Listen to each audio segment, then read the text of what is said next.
रजनी को बचपन से ही पेंटिंग का बहुत शौक था। वो हमेशा से ही पेंटर बनना चाहती थी, पर उसके माँ और पिताजी ने उसको कभी भी इस चीज के लिए सपोर्ट नहीं किया और उसकी शादी नीरव से हो गई। नीरव रजनी को बहुत प्यार करता था, पर रजनी हमेशा चुपचाप ही रहती। वो इस शादी से खुश नहीं थी। वो ये शादी नहीं करना चाहती थी। उसे तो हमेशा से पेंटर जो बनना था। अपने इस सपने को वो नहीं पूरा कर पाई, इसलिए वो हमेशा उदास रहती थी। रजनी, बहुत ही बढ़िया फिल्म लगी है, कल देखने चले? नहीं जी, कल मुझे बहुत काम है, मैं नहीं जा पाऊंगी। अच्छा तो कोई बात नहीं, संडे को चलते हैं। देखिए, मुझे फिल्म देखना पसंद नहीं है। आपको जाना है तो चले जाइए। नीरव को मना करके रजनी वहाँ से चली जाती है और अपने बैग को खोलकर उसमें बंद पड़े ब्रश और कलर्स को देखकर रोने लगती है। रजनी, चलो ना कहीं बाहर खाने चलते हैं, कुछ तुम्हारी पसंद का। जी, मुझे नहीं जाना, मेरी तबीयत ठीक नहीं है। रजनी वहाँ से चली जाती है। नीरव को समझ नहीं आता कि रजनी उससे इतना दूर क्यों रहती है। वो जब भी उसके साथ वक्त बिताना चाहता है, रजनी कोई ना कोई बहाना बना देती है।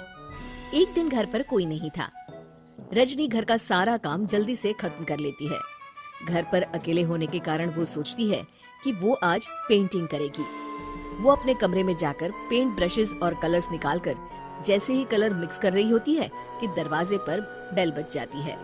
अब कौन आ गया इस वक्त? इतनी मुश्किल से तो मुझे पेंट करने का मौका मिला है। रजनी दरवाजा खोलती है तो उसकी सास अपनी सहेलियों के साथ खड़ी होती है और सब घर के अंदर आ जाते हैं। अरे बहू, सबको शरबत बनाकर पिला दे, बाहर तो बड़ी गर्मी है। जी। रजनी पेंट ना कर पाने से उदास हो जाती है। उसे गुस्सा भी आ रहा होता है कि उसने इस शादी के लिए हाँ क्यों कह दी। वो रसोई में जा रही होती है कि उसकी सास उसे रोकती है। बहू, सबके खाने का भी इंतजाम कर लेना, आज का लंच तो ये सब यहीं करेगी। हाँ। रजनी बिना कुछ कहे रसोई में चली जाती है। सबके लिए खाना बनाती है। सब खाना खाते हैं और रजनी घड़ी देखती है कि ये सब कब जाएंगे ताकि वो अपनी पेंटिंग कर सके। जब शाम होती है तब सब चले जाते हैं अपने घर। अरे बहू, सब तेरे खाने की तो बहुत तारीफ कर रहे थे, सबको बहुत अच्छा लगा खाना। आपको मुझे सुबह बताना चाहिए था ना कि आपकी सहेलियां आ रही है। पता भी है कितना वक्त लगा सारा खाना बनाने में। अरे बहू, तू ऐसे कैसे बात कर रही है मुझसे? तो और कैसे बात करूं? मैं इस घर की कोई नौकरानी नहीं हूँ कि इतना काम करूंगी। रजनी अपने कमरे में जाकर दरवाजा बंद कर लेती है। शाम को जब नीरव आता है तो उसकी माँ उसे पूरी घटना के बारे में बताती है। क्या रजनी ने आपसे इस तरह बात की माँ?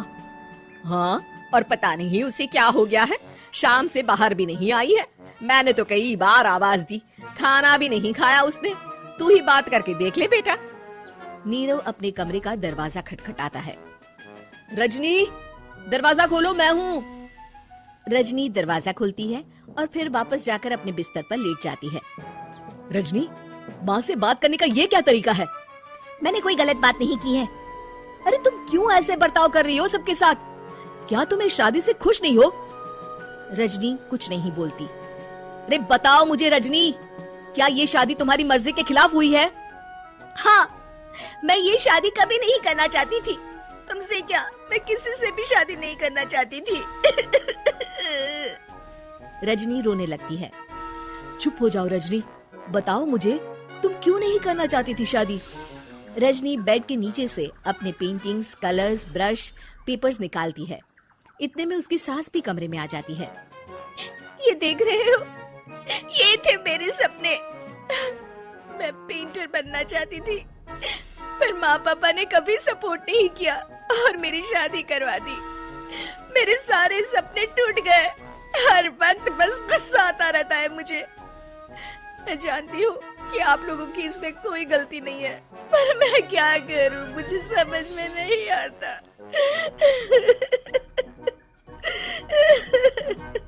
रजनी फूट फूट कर रोने लगती है। मुझे माफ कर दीजिए, आप दोनों के साथ मैं बहुत बुरा बर्ताव कर रही हूँ। अरे रजनी बेटा, चुप हो जाओ तुम। नीरव पानी लेकर आता है। ये लो पानी पियो और शांत हो जाओ।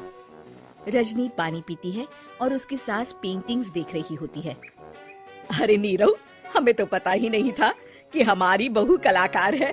अरे कितनी अच्छी पेंटिंग्स बनाई है देखो तो। ये वाली तो मैं अपने कमरे में ले जाऊंगी। आपको ये पेंटिंग्स अच्छी लगी? अच्छी नहीं, बहुत अच्छी लगी। और तुमने हमें बताया क्यों नहीं? तुम जब चाहे पेंटिंग कर सकती हो रजनी। हम तुम्हारे सपनों को पूरा करने में तुम्हारा पूरा साथ देंगे। हाँ बेटा, हम कला की कद्र करते हैं। हम कलाकार तो नहीं, पर मुझे गर्व है कि मेरी बहू एक कलाकार है।